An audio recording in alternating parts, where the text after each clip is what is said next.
Hello friends, मेरे story channel पे आप सभी का स्वागत है। मेरी आज की कहानी है मतवाला समय। मॉल में ज़रूरी खरीदारी करती हुई टीना ने एक जानी पहचानी सी आवाज़ सुनकर एक बार देखा, फिर दोबारा पीछे देखा और सन सी टीना गौर से देखती ही रह गई। हाँ, वही तो था नितिन। वो एकाएक जड़ सी हो गई। आज तो उसे जैसे सांप सूंघ गया, ना हिलते बनता ना डुलते। टीना कुछ सकपका सी गई। आज पूरे 10 साल बाद नितिन इस शहर में, मतलब टीना के शहर में, आखिर क्या करने आया होगा भला? कहीं कोई जासूसी वगैरह? जैसे चोर को अपने माथे पर चोर लिखा हुआ महसूस होता है, टीना भी इसी अपराध बोध में घिर गई। अचानक वो घबरा ही गई कि कहीं पति ने उसको इस तरह पीछे मुड़कर नितिन की शक्ल से रूबरू होकर बेचैन होते हुए देख तो नहीं लिया। टीना ने आसपास देखा। उसके पति दूसरी स्टॉल में उससे जरा सी दूरी पर थे। टीना की सांस में सांस आई। अरे ओह! पति का खनकता हुआ स्वर उछलकर उसके कानों में टकराया और फिर वो आश्चर्यचकित रह गई जब अपने पति को उसके साथ हंसकर बात करते देखा। ये क्या माजरा है?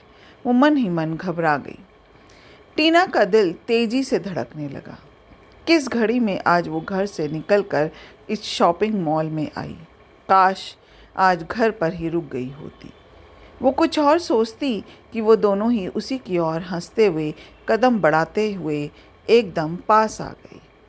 टीना की सकपकाहट से बिल्कुल अनजान उसके पति ने मुस्कुराकर अपने दफ्तर के नए सुपरवाइज़र से उसको मिलवाया। पति हंस कर नितिन की तारीफ पर तारीफ किए जा रहा था। नितिन कितना बड़ा कलाकार था वो जानती थी। उसने कुछ पता ही नहीं चलने दिया और अनजान बनकर मिला। टीना क्या करती? उसने भी अनजान बनने का नाटक किया। तकरीबन 4-5 मिनट के बाद ही असहज होती टीना ने बच्चों के अकेले होने का बहाना बनाया और ज़बरदस्ती अपने पति को वापस ले चली। उसके बाद तो टीना का मन सोते जागते बस कॉलेज के दिनों में नितिन के साथ पहली मुलाकात और फिर कभी पार्क, कभी झील के किनारे नितिन को बात बात पर लतीफ़े सुनाने का बड़ा शौक़ था। हंसना खिलखिलाना उसकी आदत थी। टीना को कभी लगता था कि अगर नितिन नहीं होता तो उसका क्या होता। वो इस दुनिया में कितनी तन्हा और उदास होती। टीना और नितिन 4-5 महीनों में काफ़ी करीब आ गए थे। बस आपस में बतियाकर दोनों बहुत सुकून महसूस करते थे। दोनों में इतनी ही नज़दीकी थी। 1-2 दिन में टीना अपने मन की बात नितिन से कहने ही वाली थी, मगर तभी नितिन को पढ़ाई बीच में छोड़कर जाना पड़ा। नितिन ने सैकड़ों किलोमीटर दूर गोवा जाकर तकनीकी कोर्स करने का मन बना लिया था। टीना पर तो जैसे वज्रपात सा हुआ। टीना को यह भी पता लगा था कि नितिन की करीबी और धनवान मित्र मोना भी साथ जा रही थी।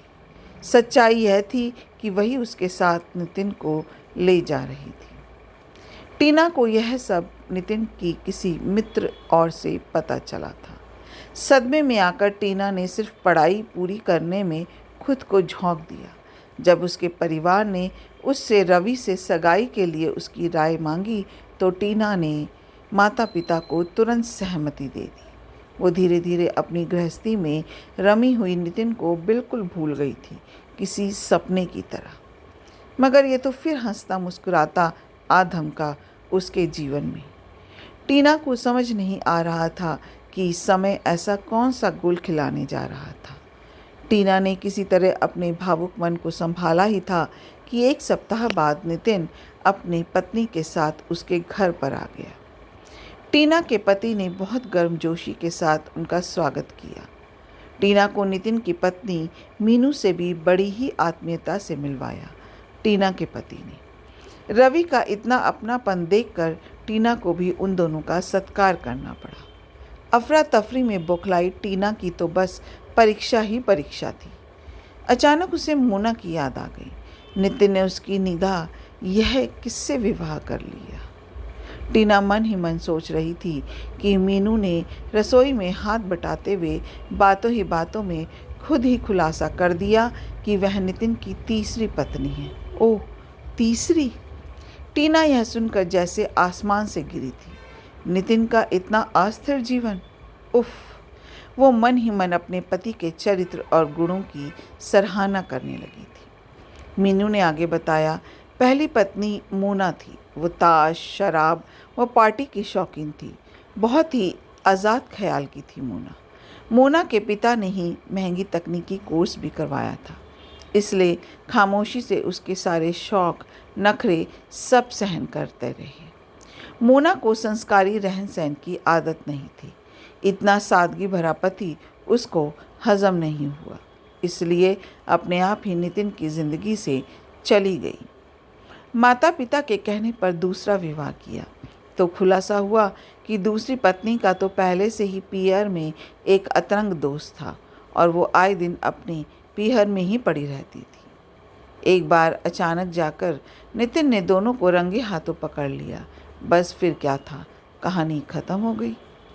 मीनू तो मस्त मगन होकर कहानी सुना रही थी, लेकिन टीना भगवान का शुक्र कर रही थी कि उसके दोनों बच्चे खेलने गए हुए थे और यह सब उन दोनों ने नहीं सुना। खैर, मीनू और नितिन को विदा किया, तब जाकर टीना को चैन आया। लंबी लंबी सांस लेकर उसने अपने पुराने और आधे अधूरे प्रेम और अपनी बेवकूफ़ी को जी भर के कोसा। उसका मन बहुत डरा हुआ था। पति रवि तो नितिन से इतने खुश थे कि हर रोज़ घर बुलाने को तैयार थे। अभी तो नितिन खुद भी सब भुलाकर नई नवेली मीनू में मग्न है, मगर कभी अगर गलती से कोई भेद खुल गया तो? यह सोचकर टीना को सिरहन सी होने लगती थी। टीना ने इसी भय में एक हफ्ता और निकाल दिया। शाम को पति दफ्तर से बहुत मुस्कुराते हुए आए। टीना का कलेजा धक धक करने लगा। पति ने खुशखबरी सुनाई कि प्रमोशन हो गया है, अब नए शहर में चलने की तैयारी करनी थी। टीना का मन मयूं नाच उठा। ऐसा लगा जैसे कोई बहुत बड़ा बोझ सिर से उतर गया। अपना कीमती समय देने के लिए दिल से शुक्रिया। अगर आपको ये कहानी अच्छी लगी हो तो एक लाइक, शेयर और मेरे चैनल को सब्सक्राइब ज़रूर कीजिएगा और कमेंट बॉक्स में कमेंट करके ज़रूर बताइएगा कि आपको ये कहानी कैसी लगी। फिर मिलते हैं एक नई कहानी के साथ। जय हिंद।